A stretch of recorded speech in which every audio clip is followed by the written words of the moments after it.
বলে কবির কল্পনা ছেলে খেলার গল্প না, আমরা করব বর্ণনা, আপনারা করবেন বিবেচনা। লক্ষ্য করবেন তাই কথার পিছনে কথা না বললে বাউল বিচার গানের কোনো মজা নাই, মজা নাই, মজা নাই। আমি গান গেয়ে প্রশ্ন করার সময় বলছিলাম, গান গাওয়ার সময় বলছিলাম যে এই পারে আর ওই পারে, পশ্চিম পারের যেহেতু লালন গান, লালনের যেই আদর্শ, লালনের যেই চিন্তা চেতনা একটু ব্যতিক্রম, ওই পারের বেলায়েত নবুয়ত একটু এইরকম একটা গান গাইলাম। কয় আপা আমার এই পার আর ওই পার সমান, এক পারে কইছে না, এই পার আর ওই পার সমানই। এজন্য আমার একটা মাওরার কথা মনে হয়েছে, মাওরার একটা দৃষ্টানের কথা। বলেন বলেন বলেন। আপনারা মুরব্বীরা যেহেতু বাউল গান তো এজন্য আসছে, না বললে একটু কেমন জানি লাগবে আর কি, না বললে ভালো লাগবে না। তো মাওরারা তো উর্দু ভাষায় কথা কয়, বুঝেন না, হামসে তুমসে। তো বিয়ে করছিল বাঙালি মাইয়া, এখন সে তো আর উর্দু বুঝে না। তো 6 মাস সংসার করার পরে বাড়িতে আসছে, এসে বাবা আমি ওর ভাত খেতাম না, কারণ ওর কথা হইলে বুঝি না, কি কয় হামসে তুমসে এটা কি কয় বুঝি না, তো আর কি কি কয় এগুলো বুঝি না। একজন মাইয়ের কথা না বুঝলে এর সাথে ঘর করে কেমনি। তো মেয়ে কয় ঠিক আছে, এই মাইকটা ঠিক করো ভাই, তোমার মাইক ভালো। এখন বাপ হয়ে বিপদে পড়ছে নি, যে মেয়েদের বিয়ে দিলাম 6 মাসের সংসার টিকতেছে না। এখন মেয়ের কথা শুনে বাপের মায়েও লাগতেছে, কি করব, ভেজালি পড়ে গেছে। মায়া খুব কান্নাকাটি করছে, বাবা আমি ওর সংসার করতাম না বাবা। তো বাপি চিন্তা করছে আচ্ছা ঠিক আছে। এখন মেয়ে যখন যায় না, ওই মাওরা গ্রামে আইসা বাড়িতে আসছে, কয় তোমার কাছে আমার মেয়ে দিব না। এখন মাওরাই কি করছে, গ্রামে হাইটা গ্রামের যে মুরব্বী বিচার দরবার করে মাতবার প্রধান, এই মাইকটা ঠিক করো না কেন ভাই, মাইকটা কেন কেন করে কে হ্যালো ডাকছে, ডাকাইয়া বিচারের একটা আয়োজন করছে। এখন ওই মেয়ের বাপেরে ডাকছে, ডাকার পরে এখন সবাই বলতেছে এই কলির মধ্যে তোমার মেয়েটারে দিয়ে দাও। বিয়ে দিছো 6 মাস হয়েছে, আবার বিয়ে দিবা, জামাইয়ের ভাত না খেলে তো আবার আরেকজনের কাছে বিয়ে দিতে হবে, তার চেয়ে ভালো আস্তে আস্তে বুঝবো। দূর আর কথা তো বুঝে না, কয় আরে আন বুঝে না পরে বুঝবো, ভাই আমার মেয়ে সংসারই করবো না। কয় দেখো আমরা সবাই কইতেছি তোমারে মেয়েটারে দিয়ে দাও। এখন কলির মধ্যে কইতেছে না ভাই আপনারা যত কথাই কোন আমি আপনাকে কথা শুনতাম না, আমার মেয়েটারে দিতাম না। এখন যারা বিচারক তাকে একটা রাগ আছে না, এরা রাগ করে কয় মিয়া মাইয়া দিবা না, তাহলে তোমার মায়ের মারে দিয়ে দাও। মাওরাই কয় বোঝা লোকের বোঝা কথা হয়, আমার একটা হলেই চলে, আমার একটা হইলি হয়, আর মা হইলে চলে মাই হইলে চলে। শিক্ষা রাখেন, ভবিষ্যতে লাগবো, বিষয় হইলো এরকম আর কি। তো যাই হোক, আমার প্রতিপক্ষ শরীফ সরকার ভালো গান গায়, ভালো কথা বলে, কিন্তু আমি একটা কথা বলতে চাই ভাই, আপনি ভালো জানেন ভালো বলেন, কিন্তু একটা ধারাবাহিকতা ঠিক রাখতে হবে। আমি যেহেতু নবুয়তের পালা গাইতেছি, নবীর কথা, নবুয়তের কথা, নবীর গুণ কাহিনী, এটা আমাকে বলতে হবে। আর বেলায়েতের কথা, পীর মুর্শিদ ওলি আল্লাহ, এই বিষয়ে আপনি বলবেন। যেহেতু ধারা দুইটা, তাহলে আপনার পথে আপনি চলবেন, আমার পথে আমি চলবো, কথা ঠিক না? নিয়ম তো এইটাই। এখন আপনি যদি দুইটাই করেন, মানে আপনি নবুয়তের কথা কোন, বেলায়েতের কথা কোন, দুইটাই যদি আপনি কোন, তাহলে আমি কি কমু, আমার অবস্থাটা কি? একটা জায়গায় থেকে কথা বলেন ভাই, এটুকু আপনাকে বলবে, আর কিছু বলবো না। জ্ঞানীদেরকে ইশারা দিলেই বুঝে নাকি? আমি এটুকু বলে গেলাম, একটা গান করি, তারপরে তার আরো কিছু আলোচনা আছে। আমি ওনার মতো এত আজারে পেছাল পারবো না। ওই যে কথাই বলে যে কথার মতো কথা হইল অল্প কথাই বুঝে, জাতের কচু হইল অল্প জালেই না রে আলমগীর, অল্প জালেই শিখছে।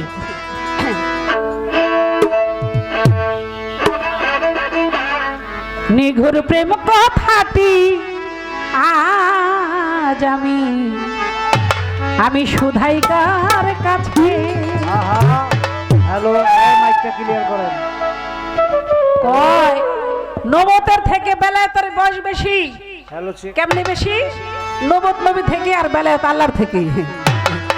আবার কয় আল্লাহ আর নবী, আমি কইছি কায়াহীন যাহার শরীর, কায়াহীন যাহার ছায়াহীন যাহার কায়া ত্রিভুবনে তারই ছায়া। বলতেছে নবী হইল কায়া, আল্লাহ হইল ছায়া। আচ্ছা কায়া ছাড়া তো ছায়া হয় না, তাইলে কায়ার সাথে ছায়া এমন ভাবে মিশে আছে। শোনেন আরেকটা এই রাখরে একটা হাদিস বলে যায়, হাদিস বুখারী ৫ম খণ্ড। আল্লাহ আর আল্লাহ রসুল এমন ভাবে মিশে গিয়েছিল যে ধনুক আরেকটা ধনুকের সাথে মিশলে তার আকার আকৃতিটা যেমন হয়, কথাটা কি বুঝতে পারছেন? আকার আকৃতিটা যেমন হয় কেমন, ধনুক চিনেন না? দুইটা ধনুক একসাথে করলে যেমন হয়, কোনো ফাঁক থাকে না, কোনো গ্যাপ থাকে না, একেবারে। তাহলে ওই যে লালন বলে তার হাকিকি বলিতে আমি ডরাই, তার মানে লালন কি বলতে চাইছে? আল্লাহর নবী, নবী আর আল্লাহ, আর আল্লাহ রসুল যখন মেরাজ থেকে আসলেন, আসার পরে সাহাবীরা প্রশ্ন করলেন অনেক কথা, অনেক কথা। সে কথা বলতে গেলে শরীয়তের যারা নাকি একেবারে মানে মৌলবাদী লোক যারা, তারা কেবল বয়তিরা কি করতেছে, এমনি তো বয়তিকের দোষ নাই। আমার এই যে সাথের জন তো অনেক দিন ছিল, তো আমার যে কোন গতি হইব ওই লোক গা কোনো ভয় পাই না। আমি শুধু একটু বলতে চাই যে দয়াল নবী যখন মেরাজ থেকে আসলেন, আসার পরে আবু বকর জিজ্ঞাসা করলো, ইয়া রাসূলুল্লাহ আপনি যে মেরাজে গেছেন আল্লাহরে দেখছেন? বলে হ্যাঁ দেখছি। বলে কার মতো? বলে আবু বকর আল্লাহ দেখতে ঠিক তোমার মতো। সত্য কথা। আবার ওমর আসলেন, ওসমান গনি আসলেন, এক এক করে আলী আসলেন, সবাইকে নবী একই জবাব দিলেন। পরক্ষণে সবাই যখন সম্মিলিতভাবে জানতে চাইলেন, ইয়া রাসূলুল্লাহ সত্যিকার অর্থে বলেন তো আল্লাহ দেখতে কার মতো? তখন আমার রাসূল সাল্লাল্লাহু আলাইহি ওয়াসাল্লাম বলেছিলেন, মা আনরানি ফাকাত রাইল হক, মা আনরানি ফাকাত রাইল হক, হকটা যে আমাকে দেখলো সে হককে দেখলো, যে নবীকে দেখলো, যে হযরত মুহাম্মদকে দেখলো সে আল্লাহকে দেখলো, মুহাম্মদকে দেখলে আল্লাহ দেখার বাকি থাকে না। সুবহানাল্লাহ সুবহানাল্লাহ সুবহানাল্লাহ। আল্লাহ নিঘুর প্রেম কথাটি আজ আমি শুধাই কার কাছে, নিঘুর প্রেম কথাটি আজ আমি শুধাই কার কাছে।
হয় ভাবেরি ভরে কথায় গুপ্ত ব্যক্ত হয়ালা মেরা ভয় ভাবে গুপ্ত ব্যক্ত হয়ালা কি প্রকৃতি তার কি পুরুষ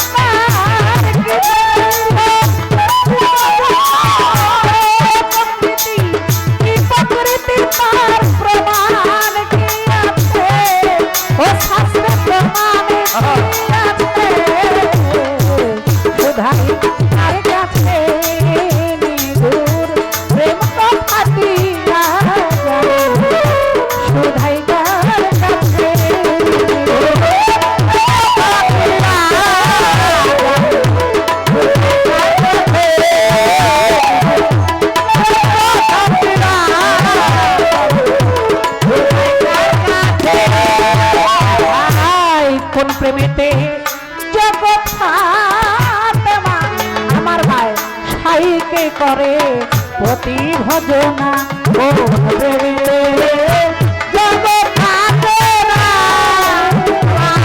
ছাইকে করে প্রতি ভজনা প্রেমেতে জগৎ ছাইকে করে প্রতি ভজনা আবার প্রেমের গায়ে হাতে মাথে ছাই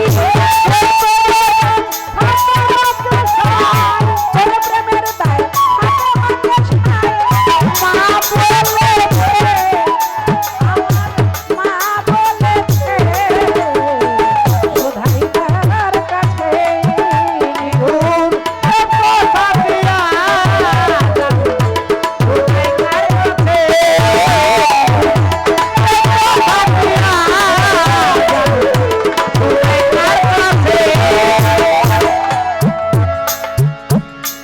আমার কাছে প্রশ্ন করে আমি বলবো তাহার ধারে বলে নবী আগে কোথায় ছিল তার রূপ ছিল কি কোথায় ছিল আবার এখন কিভাবে আছে আবার কোথায় থাকবে নবী ছিল নূর রূপে আপনি বলছেন মা আয়েশার সাথে শুয়ে আছে সেখানে নূর রূপে ছিল তাই না নূরের দেহ ছোঁয়া যায় না আপনি বলছেন তা আমি যদি এখানেই কথা বলি যে নবী আল্লাহ থেকে নূর হয়ে আসছে নূর রূপেই ছিল তিনি নূর হয়েছিল আল্লাহর সাথে মিশেছিল তারপরে দুনিয়াতে তিনি আসলেন নূর হয়ে আসলেন কাল হাসরও তিনি নূর হয়ে থাকবেন নূর অর্থ আলো আলো হয়ে থাকবেন তিনি আলোর দিশারি যিনি অন্ধকারে আলো দেয় তো তিনি হলেন আলোকারী আলো দানকারী তো কাল হাসরের ময়দানে যদি আমি বলি উনি হয়তো চাইতেছে আমি এইটা বলি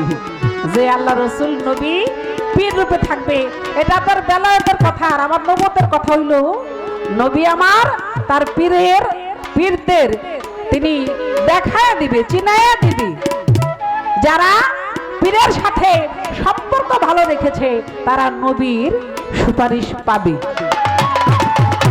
যারা পীরের সাথে সুসম্পর্ক রেখেছে তারা নবীর সাফায়াত থেকে বঞ্চিত হবে না আমি বিষয়টা এখানেই বলার চেষ্টা করলাম কারণ আমি একটু গান বেশি বেশি গাইতে চাই কারণ এই এলাকায় অনেকদিন ধরে আমার আশা হয় না আমার ভিতরে এমনি একটা জ্বালা উঠে রয়েছে এই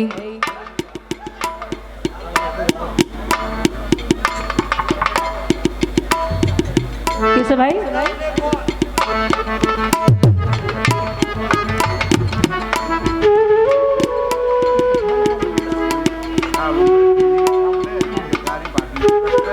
আচ্ছা আপনি বলুন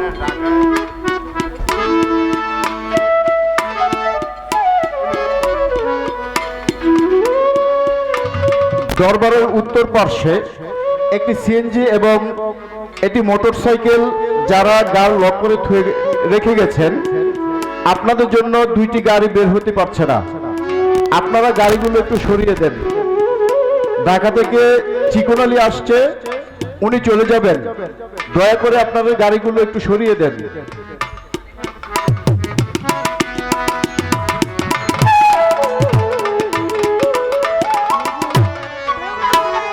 আমি এইটুকু আপনাকে বলার চেষ্টা করলাম যে নবী কোথায় ছিল নবী আল্লাহর সাথেই ছিল আল্লাহ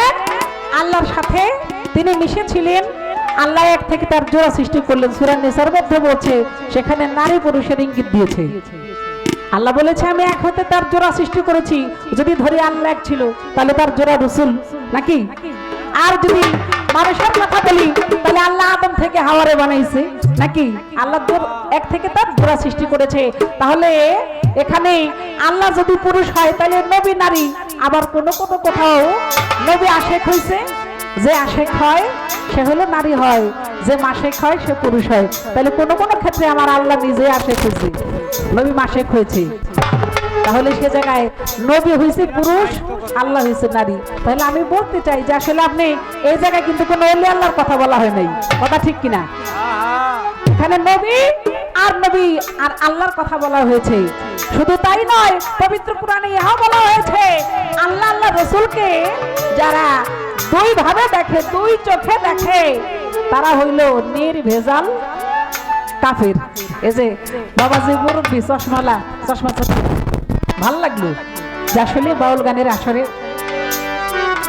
সত্যিকার অর্থে ধন্য, মানে বোঝার মতো লোক না থাকলে আসলে বলা শুধু শুধুই বলা। তো এটা বলা হয়েছে নবী আর আল্লাহকে যদি কেউ একটা আপেল যদি আপনার দুইটা খণ্ড করেন তাহলে এক টুকরা আপেল দ্বিতীয় খণ্ডটা কিন্তু আপেলই হয়, তাই না? এখন কেউ যদি এক টুকরা আপেল কয় আর এক টুকরা অন্য কিছু কয় তাহলে হইব? ওই যে যারা মাটির মানুষ কয় নাকি আমাদের মতোই সাধারণ মানুষ এরকম যারা কয়, আমি তাকেই বলছি তারা জ্ঞান মূর্খ, লেখাপড়া করছে, শিক্ষিত হয়েছে কিন্তু জ্ঞানী হইতে পারে নাই তারা। সেই জন্য বলবো যারা আল্লাহ রাসূলকে দুই ভাবে তারা হলো নির্ভেজাল কাফের, কথা কোনো ভেজাল সত্য। নাই। তবে এর বেশি কিছু আমি বলতে চাই না। আল্লাহ রসুলের প্রেম, আল্লাহ এই পৃথিবী সৃষ্টি করেছে প্রেমের জন্য, রাসূলকে সৃষ্টি করেছে প্রেমের জন্য, মহব্বত করেছে। আর সারা পৃথিবীতেই মহব্বত, আল্লাহ রসুল যে ইসলামকে প্রতিষ্ঠিত করেছে সেটা প্রেমের মাধ্যমে, তিনি দিন প্রচার করেছে প্রেমের মাধ্যমে। আল্লাহ এই দুনিয়াটা ধ্বংস করে দিবে সেই দিন, যেদিন আর আল্লাহর প্রেম মানুষের মধ্যে থাকবে না। কথা ঠিক না বাবা? তাহলে প্রেম, মহব্বত, ইশক, আল্লাহ রসুলকে ইশকের মাধ্যমে সৃষ্টি করেছে। তাহলে আল্লাহর সাথে মিশেছিলেন পৃথিবীতে, তিনি নূর হয়ে আসছে মানব আকারে। তিনি মক্কায় মা আমেনা, মা পিতা আব্দুল্লাহ দুজনের সংস্পর্শ, সেটা হলো মানুষকে দেখাইবার জন্য। আসলে যদি বলি যে আমরা যেভাবে দুনিয়াতে আসছি দয়াল নবীকে সেভাবে আসা যাওয়া করছে না, না।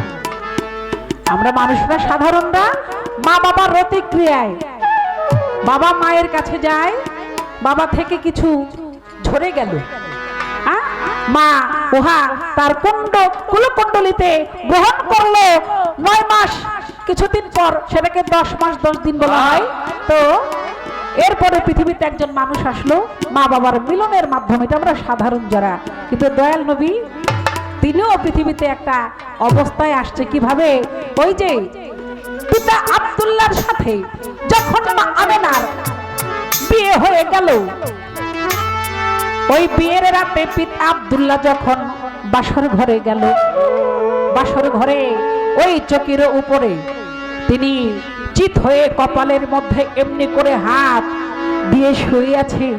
ওরে আমার ভাই, ওই বাসর ঘরের মধ্যে যখন মা আমেনা যায়, দেখে আব্দুল্লাহর পেশানিতে কেমন একটা নূর টলমল টলমল টলমল টলমল করে ঝলঝল করে। মা আমেনা ওই আবেগার তিনি সহ্য করতে নাই আর পারে, পিতা আব্দুল্লাহর কাছে যাইয়া ওই ললাটে কপালের মধ্যে প্রেম আবেগে যখন একটা চুম্বন খাইয়া লয়, সঙ্গে সঙ্গে মুহাম্মদী নূর তার গর্ভে চলে যায়। কথা ঠিক কিনা? সুবহানাল্লাহ। পিতা আব্দুল্লাহর সেই মুহাম্মদী জৌলস, নূরের জৌলস দেখে তৎকালীন সময়ে 350 নারী, 350 আমেনা পাগল হয়েছিল তার কাছে বিয়ে বসার জন্য। সুবহানাল্লাহ। কিন্তু একমাত্র ওহাব জহরির কন্যা আমেনা, তিনি তাকে স্বামী রূপে পেয়েছিল, আমার দয়াল নবীকে সন্তান রূপে পেয়েছিল। বড় সৌভাগ্যবতী তিনি। তাই যখন বাসর হয়ে গেল, পরদিন যখন ওই রাস্তা দিয়ে যায় নফলং বাদশার মেয়ে আমেনা, ওই কাছে বাড়ির কাছে যায় আব্দুল্লাহ বলেছিল, আমেনা আমি তো কালকে তোমাকে এই পথে যাওয়ার সময় বলছিলাম যে আমি আমার বাবার কথা মতো ওহাব জহরির কন্যা আমেনাকে বিয়ে করে যাবার পথে তোমাকে বিয়ে করব, কই তুমি আসো। কথা শুনে নফলং বাদশার মেয়ে আমেনা আসিল দৌড়াইয়া, আইসা দেখে আব্দুল্লাহ নিচে রয়েছে দাঁড়াইয়া। বলে তুমি কে?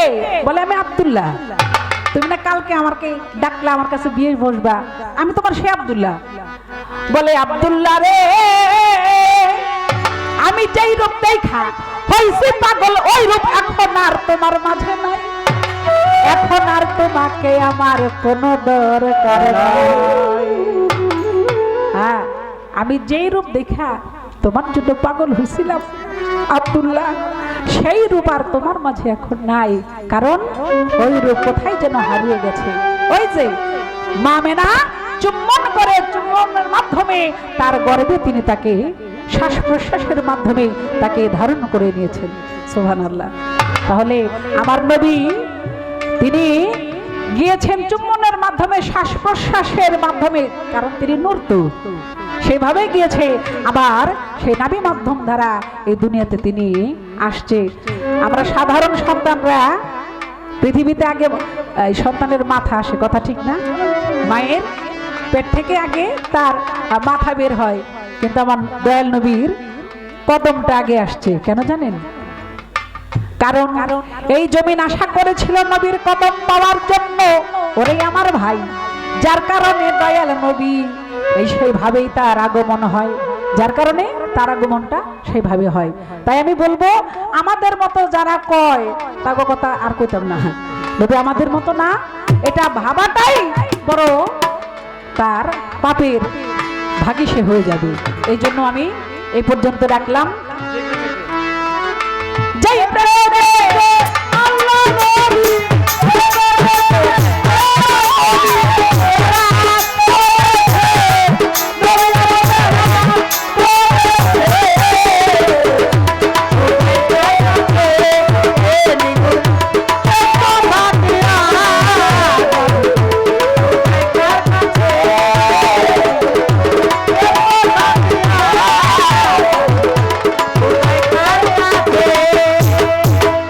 এবার আমি তার কাছে বেলায়েতের যে বিষয়টা এটা বুঝাইতে গিয়া আমি বলতে চাই যে হযরত বড় পীর আব্দুল কাদের জিলানী এবং খাজা বাবা তারাই কিন্তু বেলায়েতের প্রচার প্রসার করেছেন।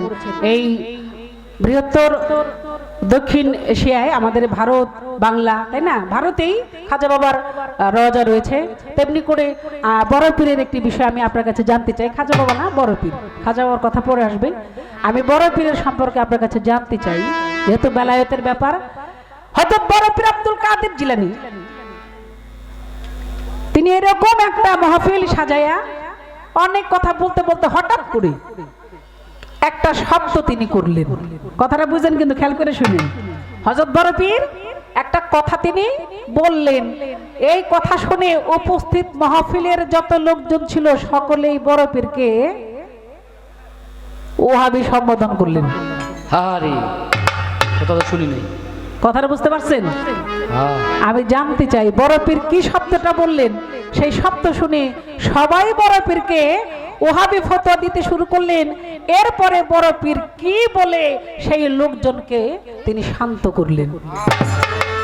এই প্রশ্ন আমার সুন্দর কথা একটা রইল, আর একটা প্রশ্ন আইছিল, করবো নাকি রে? কিন্তু ফাঁকি দিতে চাইতেছে, দেখছেন নি? হ্যাঁ, কিন্তু ফাঁকি দিতে চাইতেছে। আপনি যতই চেষ্টা করেন আমাদের কাছে কিন্তু এই ধরার কৌশল আছে, যে বাইম মাছ হলো খালি পিছলাই, গ্রামের মহিলারা দেখবেন ছাইলে এমন করে ধরে আর সুযোগ নাই, পিছলে যাইব কই। খবর আছে। আপনার কাছে প্রশ্ন, এই যে আপনার বেলায়েত, এই বেলায়েত কয় প্রকার আর কোন প্রকারটা কাদের জন্য? মানে একটা শ্রেণী আছে না, first class, second class, third class, নাকি এরকম এই ক্লাস বাই ক্লাস? আমি জানতে চাই, আপনি বলবেন এই বেলায়েত কয় প্রকার, এটা কিভাবে হাসিল করতে হয়, কোন প্রকার বেলায়েত কার জন্য? এই মনে করেন সারা রাতে একটা প্রশ্ন আপনার কয়ে থইলাম, এরপরে আপনার জবাব শুনে সন্তুষ্ট যদি হই তাহলে আপনার আবার জিজ্ঞামু, আর যদি নাইলে না জিজ্ঞামু। এটা পারবো না, এটা পারবো না। হ্যাঁ, হাই পারবো না, আর তুমি এটা বাজাই পারবো না। আরে কয় কি, শরীয়ত সরকার কইছে না আমার এই পার ওই পার সমান দেখতে হবে। হ্যাঁ, জেহা দিব একটি। ধন্যবাদ সবাইকে। এবার আমি ছোট করে আরেকটি গান। আসলে এই কুমিল্লা অঞ্চলের মানুষগুলো হইলো একটু বিচ্ছেদমুখী, তারা তত্ত্ব, হ্যাঁ না, তত্ত্ব কথা যাই শুনুক না কেন, কারণ ভিতরে একটা ভাবের একটা ব্যাপার আছে, হ্যাঁ, ঢেউ উঠা যায়। তো অনেকে অনেকভাবে আমার কাছে কাগজের মাধ্যমে কিছু আবেদন করেছে। তো যদি মুরব্বীদের সমর্থ থাকে, কারণ মুরব্বীরা বেজার হইলে আবার ঝামেলা, পোলাপানের কথাও তো একটু শুনতে হয় নাকি। এটা হইলো তো দু একজনের আবদার আছে, এজন্য আমি ওই গানটা গাইয়ে দেই, এরপরে ওরা থাকলে থাকুক, নাইলে গেলে যাক। এজন্য আমি ছোট করে গানটা পড়ে দেই 14.5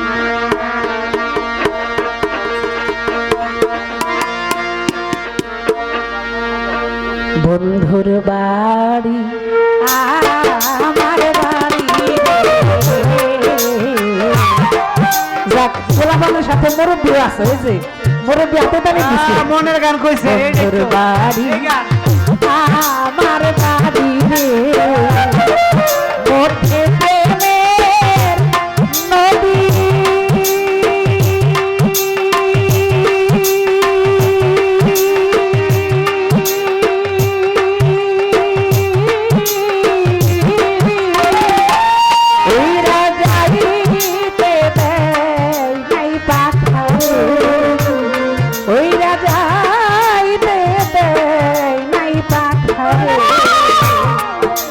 নদী দারুণ ধীরে মরি বন্ধুর পিড়িতে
রাইখা থাপর কইরা চিড়িয়া দেখার কথা কইতে নাই আর